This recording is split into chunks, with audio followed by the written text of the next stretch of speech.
រដ្ឋបាលស្រុកក្រឡាញ់សហការជាមួយអង្គការ World Vision រៀបចំវេទិកាអន្តរជំនឿក្នុងការកិច្ចគាំពារនិងសុខុមាលភាពកុមារនាថ្ងៃទី18ខែសីហាឆ្នាំ2026រដ្ឋបាលស្រុកក្រឡាញ់បានសហការជាមួយអង្គការទស្សនពិភពលោកអន្តរជាតិកម្ពុជាប្រចាំស្រុកក្រឡាញ់រៀបចំវេទិកាពិភាក្សាស្ដីពីអន្តរជំនឿនិងកិច្ចគាំពារនិងសុខុមាលភាពកុមារក្រោមវត្តមានចូលរួមពីលោកសុកណារ៉េនអភិបាលស្រុកនិងលោកតុងសំអល់ប្រធានកម្មវិធីតំបន់នៃអង្គការទស្សនពិភពលោកប្រចាំស្រុកក្រឡាញ់រួមនឹងតំណាងមកពីគ្រប់សាសនាវេទិកានេះមានគោលបំណងរួមហើយទោះបីជាមានជំនឿ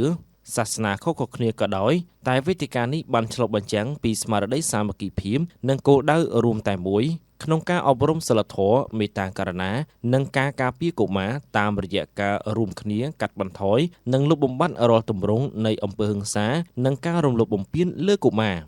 ធានាថាកុមារទទួលបានបរិយាកាសសុវត្ថិភាពទាំងផ្នែករាងកាយផ្លូវចិត្តនិងស្មារតីដើម្បីលូតលាស់ជាទំពាំងស្នងឫស្សីដ៏រឹងមាំរបស់ជាតិជាពិសេសជំរុញការបំរួមភាពខុសគ្នានៃជំនឿឲ្យទៅជាកម្លាំងរួមគ្នារវាងសហគមន៍សាសនានិងស្ថាប័នរដ្ឋក្នុងការអន្តរាគមន៍និងទប់ស្កាត់បញ្ហាសង្គមនានាដែលប៉ះពាល់ដល់កុមារសូមជម្រាបថាវេទិកាពិភាក្សានាពេលនេះបានសម្រេចនៅចំណុចវិជ្ជមានសំខាន់ៗជាច្រើនដោយអ្នកដឹកនាំសាសនានានាបានផ្លាស់ប្ដូរនិងស្វែងយល់វិធីសាស្ត្របច្ចេកទេសចម្រុះក្នុងការបង្រៀននិងអនុវត្តការងារកិច្ចគាំពារកុមារឲ្យកាន់តែមានប្រសិទ្ធភាពភាគីពាក់ព័ន្ធបានយល់ដឹងស៊ីជម្រៅបន្ថែមទៀតអំពីទម្រង់នៃអំពើហិង្សាលើកុមារដែលអាចកើតមានឡើងដោយសារការប្រតិបត្តិជំនឿ